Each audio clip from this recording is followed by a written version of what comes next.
ហើយនៅត្រង់នេះខុនផែនក៏បានសុំកូនពីកូនមេចៅហ្នឹងនៅពេលដែលសុំកូនហ្នឹងគឺគាត់បានយកកវិតមកវះពោះរបស់កូនមេចៅហ្នឹងហើយយកកូនហ្នឹងចេញមកយកទៅឆ្អើរជាមួយនឹងភ្លើង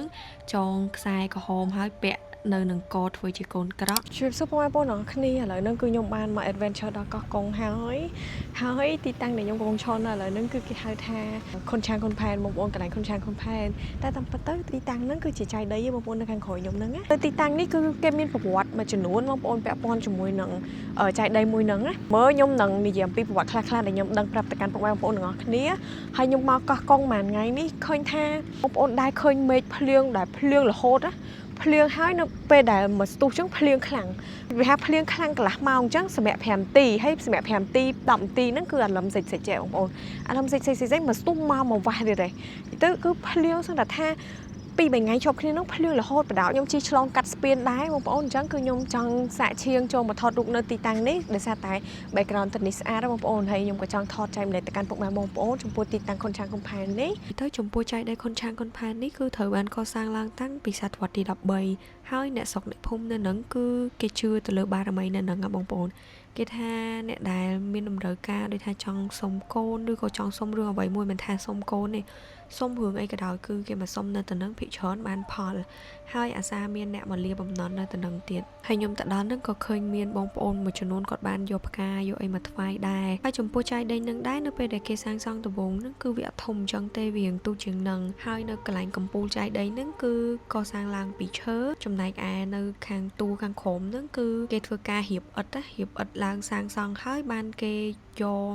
ចាប់ផ្ដើមយកប្រភេទសបកលាសបកក្រុមនឹងកិនចូលគ្នាคล้ายទៅជាកបោទៅបៀកពីលើថ្មឥដ្ឋទាំងអស់ហ្នឹងប៉ុន្តែក្រោយមកដោយសារតែដើម្បីរក្សាសំណង់នឹងឲ្យនៅបានយូរគេក៏ធ្វើការជួសជុលវាឡើងវិញដោយបៀកស៊ីម៉ង់ជុំវិញចៃដីមួយនឹងអញ្ចឹងទៅបានយើងសង្កេតឃើញថាចៃដីមួយនឹងរៀងធំជាងកាលពីមុនហើយចំពោះចៃដីនេះផងដែរគឺកសាងឡើងដោយបែរមុខទៅទិសខាងកើតចំហើយចំពោះខាងកើតនឹងគឺគេហៅថាភូមិដងតុងបើបែរមកខាងក្រោយចៃដីដែលជាទិសខាងលិចនឹងគឺគេហៅថាភូមិចៃដីចាំតិចទៀតខ្ញុំនឹងនិយាយអំពីរឿងព្រេងមួយពាក់ព័ន្ធជាមួយនឹងចៃដីខុនឆាងខុនផែននេះបន្ទាប់ពីបងប្អូនស្ដាប់ហើយប្រកាសជាដឹងហើយថាម៉េចបាននៅខាងកើតនឹងគេហៅថាភូមិដងតុងហើយខាងលិចនឹងគេហៅថាភូមិចៃដីអញ្ចឹងខ្ញុំនឹងចាប់ផ្ដើមសង្ខេបអំពីរឿងព្រេងពាក់ព័ន្ធជាមួយនឹងរឿងខុនឆាងខុនផែននឹងប្រាប់ទៅកាន់ពុកម៉ែបងប្អូនទាំងអស់គ្នាហើយខ្ញុំសូមលើកយកតែចំណុចសំខាន់ក៏ដូចជាតួអង្គដែលសំខាន់ដែរបើសិនជាលើកមកទាំងអស់នឹងរឿងនឹងវែងខ្លាំងណាស់បងប្អូនក៏ប៉ុន្តែខ្ញុំបញ្ជាក់ម្ដងទៀតវាគ្រាន់តែជារឿងព្រេងទេអញ្ចឹងបងប្អូនស្ដាប់ហើយយកទៅពិចារណាឡើងវិញដោយខ្លួនឯងយើងនឹងចាប់ផ្ដើមសាច់រឿងចេញពីតួអង្គម្នាក់ដែលមានឈ្មោះថាកែវតែកែវគឺជាកូនរបស់មេតបម្នាក់ដែលមានឈ្មោះថាខុនក្រៃហើយមេតបខុនក្រៃនឹងគឺជាមេតបដែលខ្លាំងប៉ាកែម្នាក់នៅក្នុងរាជវាំងដែរគាត់ចេះនៅសិលវិជាមន្តអាគមអីហ្នឹងគឺគាត់បរៀនកូនគាត់ទាំងអស់រហូតដល់ថ្ងៃមួយហ្នឹងគឺនៅពេលដែលកៅមានអាយុ10ឆ្នាំឪពុករបស់គាត់នឹងបានសាកល្បងជាមួយនឹងកូនឲ្យកូននឹងសូត្រមន្តអាគមបល័យហៅខ្មោចបន្ទាប់ពីហៅខ្មោចមកគឺឲ្យបដិញខ្មោចនឹងទៅវិញហើយនៅពេលហ្នឹងកៅក៏បានសូត្រមន្តអាគមហៅខ្មោចមកពេលដែលខ្មោចអឺតកតាមប្អួចហើយកៅនឹងគឺអត់ខ្លាចខ្មោចនឹងទេក៏សូត្រមន្តអាគមបដិញខ្មោចនឹងទៅវិញនិយាយទៅកៅនឹងគឺជាក្មេងដែលក្លាហានហើយរៀនមន្តអាគមរៀនសិលឯហ្នឹងឆាប់ចេះខ្លាំងមែនតើពីឪពុករបស់គាត់ក្រៅពីហ្នឹងកៅក៏មានមិត្តភ័ក្តិផ្សេងទៀតដូចជាឆាងដែលឆាងហ្នឹងក៏មានឪពុកជាអ្នកដែលមានមុខមានមាត់នៅក្នុងរាជវាំងដែរគឺជាមេកងដំរីហើយម្នាក់ទៀតហ្នឹងគឺនាងផឹមដែលជាមិត្តភ័ក្តិស្រីហើយនាងផឹមក៏មានម្ដាយហ្នឹងក៏ជាអ្នកដែលធូរធារដែរគេហៅថាអ្នកជំនួញអ្នកអីដែរអញ្ចឹងណាហើយចុងក្រោយគេបង្អស់ហ្នឹងគឺនាងសៃថោងដែលនាងសៃថោងហ្នឹងត្រូវជាកូនចិញ្ចឹមរបស់ម្ដាយនាងផឹមដែលជារៀងរាល់ថ្ងៃហ្នឹងគឺឆាងកៅនាងផឹមនាងសៃថោងអីហ្នឹងគឺតែងតែមកលេងជាមួយនឹងគ្នារហូតដោយឡែកនាងផឹមអត់សូវចូលចិត្តឆាងប្រហែលនេះក៏ប៉ុន្តែនាងផឹមគឺចូលចិត្តលេងជាមួយនឹងកែវខ្លាំងជាហេតុធ្វើឲ្យឆាងហ្នឹងកើតចិត្តចំណែនទៅលើកែវហ្នឹងហើយដូចលឿនថាអត់សូវចូលចិត្តកែវនឹងប្រហែលនេះនៅថ្ងៃមួយក៏មានមន្ត្រីម្នាក់បានចូលគាល់ស្ដេចចូលគាល់ព្រះរាជាប្រាប់ថាមានក្របីមួយវងគឺបានចូលមកដល់ទឹកដីរបស់ព្រះអង្គដល់ពេលអញ្ចឹងទៅស្ដេចក៏បានកើតចិត្តមួយចង់ទៅចាប់ក្របីទាំងអស់ហ្នឹងក៏បានចេញបញ្ជាឲ្យគេទៅហៅខុនក្រៃដែលខុនក្រៃហ្នឹងគឺត្រូវជាឪពុករបស់កែវបងប្អូនហើយក៏បានបញ្ជាឲ្យខុនក្រៃទៅចាប់ក្របីទាំងអស់ហ្នឹងដោយសារតែខុនក្រៃគឺជាមេតបនៅមុនពេលទៅចាប់ក្របីទាំងអស់ហ្នឹងមួយថ្ងៃយប់ឡើងខុនក្រៃក៏បានវាយលេអត្តដើម្បីទូទាយជោគវាសនារបស់នៅពេលទូទាយហ្នឹងគឺ ឃើញថារិស័យរបស់គាត់ធ្លាក់ខ្លាំងមែនទែនអញ្ចឹងប្រកាសជាជួបគ្រោះអីឯកំឡុងពេលទៅតាក់ក្របីទាំងអស់ហ្នឹងអញ្ចឹងទោះជាយ៉ាងណាក៏ដោយគឺគាត់អាចប្រឆាំងបជាស្ដេចទេគឺត្រូវតែទៅតាក់ក្របីទាំងអស់ហ្នឹងទោះបីជាដឹងថាខ្លួនឯងនឹងត្រូវជួបគ្រោះក៏ដោយអញ្ចឹងដល់ពេលដែលខុនក្រៃត្រូវចេញទៅចាប់ដំរីទាំងអស់ហ្នឹងជាមួយនឹងព្រះជាក៏ដូចជាជាមួយនឹងមន្ត្រីផ្សេងៗទៀតហើយកំឡុងពេលដែលចាប់ក្របីហ្នឹងគឺមានក្របីមួយដែលវាដូចថាផ្អើបែកវងវាក៏បានរត់ទៅរកព្រះជាក្នុងគោលបំណងចង់ជល់ដល់ពេលអញ្ចឹងនៅពេលដែលខុនក្រៃឃើញក៏បានបំបោសេះហ្នឹងរត់ទៅសម្លាប់ក្របីនឹងបាត់ទៅខុនក្រៃក៏បានជួយសង្គ្រោះជីវិតរបស់ព្រះជាពេលហ្នឹងក៏ប៉ុន្តែអ្វីដែលយើងនឹកស្មានមិនដល់ហ្នឹងគឺព្រះជាបានដាក់ទោសទៅកាន់ខុនក្រៃដោយចោទប្រកាន់ថាខុនក្រៃនឹងបានល្មើសបទបញ្ជារបស់ព្រះជាគេឲ្យទៅចាប់ក្របីបែរជាមកស្លាប់ក្របីអញ្ចឹងខុនក្រៃចុងក្រោយក៏ត្រូវបានព្រះជាឲ្យគេនាំយកទៅសម្លាប់បាត់ទៅមុនពេលដែលខុនក្រៃត្រូវបានគេសម្លាប់ហ្នឹងក៏បានផ្ញើឲ្យមេតបម្នាក់ជួយយកវត្ថុស័ក្តិសិទ្ធិមួយទៅឲ្យកូនរបស់គាត់ដែលជាកៅហ្នឹងក៏ដូចជាជួយថែសារពន្ធកូនគាត់ផងពេលហ្នឹងមេតបហ្នឹងក៏បាននាំកៅជាមួយនឹងប្រពន្ធរបស់ខុនក្រៃហ្នឹងរត់ភៀសខ្លួនហើយក៏បាននាំយកកៅហ្នឹងទៅផ្ញើជាមួយនឹងចៅអធិការវត្តមួយឲ្យបួសជានេននៅវត្តហ្នឹង10ឆ្នាំក្រោយមកនៅពេលដែលកៅមានអាយុ20ឆ្នាំគឺគាត់បានរៀនចេះនៅមន្តសិលវិជ្ជាពីចៅអធិការច្រើនខ្លាំងមែនតើចេះទាំងបជាទឹកភ្លៀងចេះទាំងមន្តអាគមកាប់មិនមុតដុតមិនឆេះចេះទាំងសារិកាលិនថោងដែលគេហៅថាមន្តវិជ្ជាស្នេហ៍នឹងទៀតថ្ងៃមួយនេនកៅក៏បានទៅបិណ្ឌបាតដល់ចំមុខផ្ទះរបស់នាងផឹមពេលហ្នឹងគឺធ្វើឲ្យនាងផឹមក៏ដូចជានាងសៃថោងគឺភ្ញាក់ផ្អើលខ្លាំងមែនតើក្រោយមកនេនកៅក៏បានទៅសុំចៅអធិការដើម្បីសឹកហើយនៅពេលហ្នឹងចៅអធិការក៏បានអនុញ្ញាតក្រោយពីសឹកទៅកៅក៏បានទៅណាត់ជួបជាមួយនឹងនាងផឹមសឹងតែថាជារៀងរាល់ថ្ងៃហើយរហូតដល់ថ្ងៃមួយនៅពេលដែលម្ដាយនាងផឹមបានដឹងក៏លែងឲ្យនាងផឹមចេញទៅក្រៅផ្ទះនៅពេលហ្នឹងកៅក៏បានទៅអង្វរនាងសៃថោងដែលត្រូវជាកូនចិញ្ចឹមរបស់ម្ដាយនាងផឹមហ្នឹងថាឲ្យជួយជូនខ្លួននឹងឡើងទៅដល់បន្ទប់របស់នាងផឹមហើយនៅពេលដែលឡើងទៅដល់បន្ទប់របស់នាងផឹមហ្នឹងគឺស្តៀងជាមួយនឹងរឿងទុំទាវកៅក៏បានរួមមេត្រីជាមួយនឹងនាងផឹមដល់ពេលទៀបភ្លឺកៅក៏បានខៅថាចេញពីផ្ទះនឹងមកវិញក៏ឃើញបន្ទប់របស់នាងសៃថោងនឹងចំហអញ្ចឹងក៏ឆ្លៀតចូលទៅក្នុងបន្ទប់របស់នាងសៃថោងនឹងហើយសូត្រមន្តវិជ្ជាដាក់ស្នេហ៍ទៅលើនាងសៃថោងហើយគឺធ្វើរឿងមិនគប្បីទៅលើនាងសៃថោងនឹងឥឡូវខ្ញុំនឹងមកនិយាយអំពីឆាងវិញដែលត្រូវជាមិត្តតាំងពីកុមារភាពរបស់នាងផឹមនាងសៃថោងក៏ដូចជាកៅនឹងដែលឆាងឥឡូវគឺបានឡើងតួនាទីខៅថាធំដែរនៅក្នុងរាជវាំងដែលធ្វើជាមហាថ្លឹករបស់ព្រះរាជានឹងហើយក៏មានក្រុមងារថាជាខុនឆាងនៅថ្ងៃមួយខុនឆាងក៏បានលើកចំនួនទៅស្ដីដណ្ដឹងនាងផឹមក៏ប៉ុន្តែនាងផឹមអត់ព្រមទេដោយសារតែស្អប់តាំងពីក្មេងអញ្ចឹងមកតដឹងគឺអត់ព្រមយកទេក្នុងពេលជាមួយគ្នានឹងផងដែរកៅក៏បានលើកចំនួនមកស្ដីដណ្ដឹងនាងផឹមដែរហើយនៅពេលហ្នឹងនាងផឹមក៏បានយល់ព្រមដែលធ្វើឲ្យឆាងនឹងគឺខៅថាខ្លោចចិត្តខ្លាំងមែនតើនៅពេលហ្នឹងកៅជាមួយនឹងនាងផឹមក៏បានរៀបការជាមួយនឹងគ្នានៅថ្ងៃមួយនៅក្នុងរាជវាំងគេក៏បានទទួលដំណឹងថាមានជនបះបោរចង់លើកទ័ពវាយប្រហារព្រះរាជានៅពេលហ្នឹងកំឡុងពេលដែលគេពិភាក្សាអំពីរឿងហ្នឹងក៏ខុនឆាងបានលើកឡើងអំពីឈ្មោះរបស់កែវហ្នឹងណាថាកែវហ្នឹងគឺជាអ្នកដែលមានមន្តវិជ្ជាចេះដឹងជ្រៅជ្រះហើយមានមន្តអាគមខ្លាំងប៉ាកែអីមួយចុះពីរចឹងទៅហើយក៏ជាកូនរបស់មេតបកូនរបស់អតីតមេតបដែលជាខុនក្រៃហ្នឹងណាចឹងទៅព្រះរាជាក៏បានកោះហៅកែវឲ្យមកចូលជួបជាមួយនឹងព្រះរាជាហើយនៅពេលហ្នឹងក៏បានសាកមន្តអាគមផ្សេងមន្តសិលកាប់មិនមុតដុនមិនឆេះអីហ្នឹងជាមួយនឹងកែវហ្នឹងចុងក្រោយព្រះរាជាក៏បានបញ្ជូនកែវហ្នឹងឲ្យទៅច្បាំងនៅក្នុងសមរភូមិមុនពេលចេញច្បាំងហ្នឹងនៅយប់ថ្ងៃមួយកែវក៏បានហៅប្រពន្ធទៅដាំដើមពោមួយនៅក្រោយផ្ទះហើយក៏បាននិយាយថាបើសិនជាដើមពោនឹងងាប់គឺ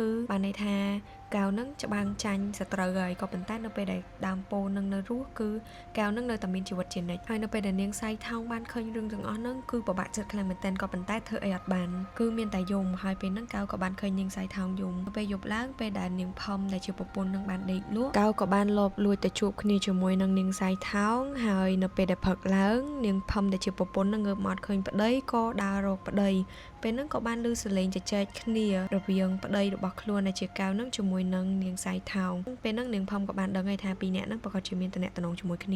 ាក៏ប៉ុន្តែសុកចិត្តខំមាត់សង្កត់ចិត្តមិនព្រមនិយាយអីហៅថាសុកចិត្តទទួលយកតែអញ្ចឹងណាខ្ញុំសប្បាយវងកញ្ចក់បន្តិចខ្ញុំអត់សូវចូលចិត្តតួអង្គនៅក្នុងរឿងហ្នឹងទេតួប្រុសតែបងប្អូនអាចស្ដាប់ហើយយកទៅពិចារណាឡើងវិញដល់ខ្លួនឯងដោយសារតែវាជារឿងព្រេងទេអញ្ចឹងដល់ពេលដែលកៅត្រូវចេញច្បាំងជាមួយនឹងសត្រូវហើយនៅពេលដែលចេញច្បាំងហ្នឹងគឺព្រះរាជាបានប្រទានក្រុមងារថ្មីមួយឲ្យទៅកាន់កែវដែលគេហៅថាខុនផែនអញ្ចឹងចាប់ពីឥឡូវទៅខ្ញុំនឹងហៅឈ្មោះកៅហ្នឹងថាជាខុនផែនដោយសារតែខុនផែនគឺមានអាយុវ័យក្មេងអញ្ចឹងទៅមន្ត្រីក្រមអាវ៉ាត់ដែលជាមន្ត្រីចាស់ៗហ្នឹងគឺអត់ព្រមស្ដាប់បញ្ជាខ คนแพนเตะได้จีให้ถ้วยใบบักซามากีให้จงคอยกับบ้านจะบังจันสตร์ตอบรถจัดชายเป็นนั่งให้คนแพนจงคอยนั่งคือเถอบ้านโกนเมเจ้ามันเนะช่วยสังครัวในเป็นได้ดังคลุนลังวินนั่งเมเจ้ากับบ้านซัวถ้าคนแพนนั่งเจนาเก้โดยซาแต่คนแพนนั่งฉลาดกับบ้านชลอยแทคลุนนั่งคือเจียตอบได้รถเจ้าจูโดยซาแต่สอบปริเชียปาจำเมเจ้านั่งคือเจียเนะได้สอบสลัดพ้องก็อนุญาตเอาคนแพนนั่งรู้เนยจมวยนั่งกรมเจ้าต่างอ่อนนั่งให้รู้เนยจมวยนั่งเนียบ้านมาระยะคนแพนนั่งกับบ้านการจัดสลันจมวยนั่งโกนบอกเมเจ้านั่งคอยเมาเมเจ้ากับบ้านดังหายเป็นนั่งคือคลังคลังเหมือนเต้นกับบ้านไปเชียโกนใจบอกคลุนนั่งยกคนแพนแต่สลับโดยตะบงนั่งคือบ้านยกคนแพนแต่จองช้างให้ยกเพลิงดดใต้เดือดซาแต่คนแพนใจวิเชียแค่แต่กับมันมุดดดมันแช่ไปจังดดคนแพนนัดแช่เตะคอยมาเตี้ยกับบ้านยอดได้ลมเป็นยอดแต่จะคนแพนนัดหมดเตี้ยโดยซาแต่อายุบ้าเมเจ้านั่งอัดดังเทิมไม่กับบ้านอนุญาตไอโกนบอกคลุนนั่งเรียบกายจมวยนั่งคนแพนนั่งแล้วยังเงียบมือข้างได้จะแหวงเว้นคือแบบบอลจมวยนั่งคนช้างประตอบปีบ้านดังทาคนแพนบ้านบะตัวจัดชายจังเตอร์คือสบายจะคลังเหมือนเต้นผู้โดยสารตาจีก่อนระเบิดบอกล้วนนะจังกำจัดคนภายนังเจ้ากเรียนนั่งคนช้างกับบ้านกลมเรียมมาได้ระบอนิ่งพอมแท้โดยสารตาคนภายนั่งกูบ้านทัวไอปราชัยเนลือตบระบบปริเชียระเป็นช่องกูหนังมินโตคลังเหมือนแตนตัวใบเชียปปนหรือกอมไม้ขมกอดอาจหวยครูนบานได้ลูกตราตายหนึ่งพอมนั่งคือผมกาบได้ทำไมเติบทัวไอโตนั่งอาจสำราบานแขวปีคนช้างคืออันมีปีนาเกเฮียนหมดได้ดังหนึ่งพอมเตโดยสารแต่ดังทำมินโตเองจังเติบเราปีนังเติดคนช้างนั่งคือบ้านเติดดำเติดดาวโยเติดสาวปีเลอดำโปดันหนึ่งพอมบ้านดำจมวยหนึ่งคนแพนนั่งงอบบัดเดินไปดันหนึ่งพอมบ้านแต่เมื่อดำโปนั่งคือเคยทางงอบก็กัดขนมจัดทับได้คลุ้นบ้านสลับบัดในขนมสังเกตจังอะจงคอยหนึ่งพอมกับบ้านสมัยจัดทาเรียบกาจมวยหนึ่งคนช่างแต่งได้คลุ้นไอนั่งกระปงตามเมนไตปูใบแข่จังอะแล้วยื่นหนึ่งตลับแต่งแยมปีคนแพนไม่ได้กระปงแต่สลายคณีจมวยหนึ่งโกนเมย์เจ้าเนื้อเป็นนั่งคนแพนกับบ้านประบัวโกนเมย์เจ้านั่งรถแดงได้โกนเมย์เจ้านั่งกระปงตามเมนไตปูใบแข่เป็นนั่งเมย์เจ้ากับบ้านรถดิงตามดอยไล่แต่งคนแพนจมวยหนึ่งโกนเมย์เจ้านั่งรถดอตีตัวมวยก็เตะเชิงเต้หล่อดัวเป็นนั่งแต่ซาตายโกนเมย์เจ้านั่งกับพงแต่ปอปูใบแข่พองจังคืออันเป็นกำลังรถตะมุกติเตก็บ้านสลับในตีตังหนึ่งตือหายในทองนี่คนแพนกับบ้านสมโกนปีโกนเมเจ้านั่งในไปแต่สมโกนนั่งคือกอดบ้านโยกบัดหมอแวบปูบอโกนเมเจ้านั่งหายโยโกนั่งเจนมาโยแต่จะเอาจมูกนั่งเพลิงจองทรายก็หอมหายเปะในหนึ่งกอดไว้จีโกนกระยมสมบัติวงกระเจาะแปะปอนจมูกนั่งหึงโกนขวหนึ่งติ๊กได้เนี่ยได้แปะโกนขวนั่งคือเกเจอเจทาสะสัดหายมีเรื่องไอ้มาปรับมนเองจังนะเนี่ยได้มีจำนวนเยอะเต๋อยมเจอเจทาเนี่ยพิชอนประกอบจิตดังไงหายโกนขวนั่งลูตราตายสมมาได้บอกโกนนั่งเตี้ยหายมาได้นั่งเอาเตี้ยบานโกนนั่งสะสัดจังยมสมบัติวงกระเจาะมาเว้นยังตลอดมาการใส่หึงยังเว้นยังเนี่ยมาเมื่อคนช่างจมูกนั่งเนียงพมเว้นมาดองนั่งไปได้เนียงพมบ้านกาดโกนเจนแมวได้เจอโกนบ่คนแพนนั่งคือคนช่างอดเป็นจะเตะอัดสลายเตะปันใต้ทว่าจะสลายเนินหนังหมกระยะไปบุญชนำคอยเมาไปนั่งคนช่างกับบานชลิดไปได้หนึ่งพมมันเนื้อกับบานโยโกลเชอร์นั่งเตะสมปงกับบาโกนบ่หนึ่งพมนั่งสลับบัดเตอขนมไงจมูกขึ้นในน้องพงได้เมตอบจ้าจ้าได้ซอลปีกาบะตอบนั่งคือปูกอดเมรอมทัสได้กลายกลางเป็นเต้นได้อดบานเชื่อตะลือสำได้บักคนแพนปูกอดเชื่อเจาะแท้คนแพนตอนสลับเตะกับบานรวมได้คะแนนนั่งดาสวยดอกคนแพนหายเนเปนั่งโกนกระบักคนแพนนั่งกับบานนอมเรืองต่างนั่งตะแผบคนแพนหายคนแพนกับบานโซดมนวิเชียเตอร์บังไฮมุกชมพู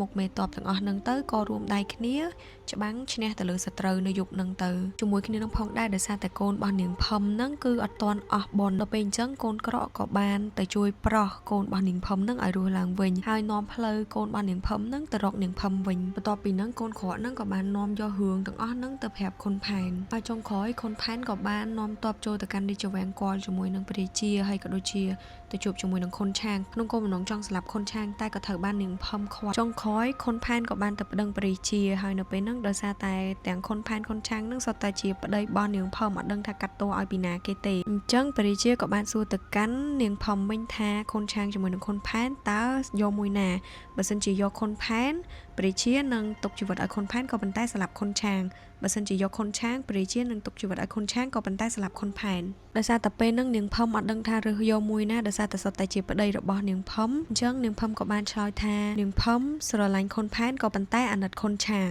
ให้ปริเชียกับบ้านสู้มาดองเตี้ย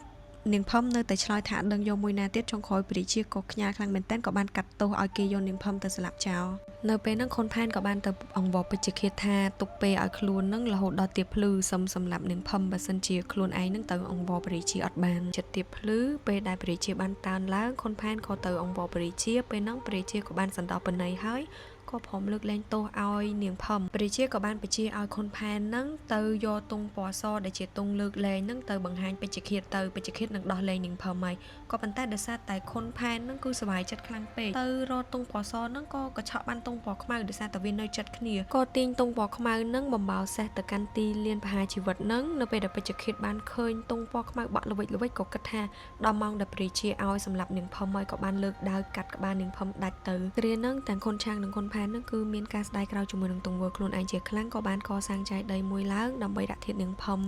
ហើយគឺបានយកទង់មួយហ្នឹងទៅដោតនៅត្រើយមកខាងទៀតដែលជាត្រើយខាងកើតហ្នឹងណាដោយតែខ្ញុំប្រាប់បងប្អូនពីមុនចឹងថា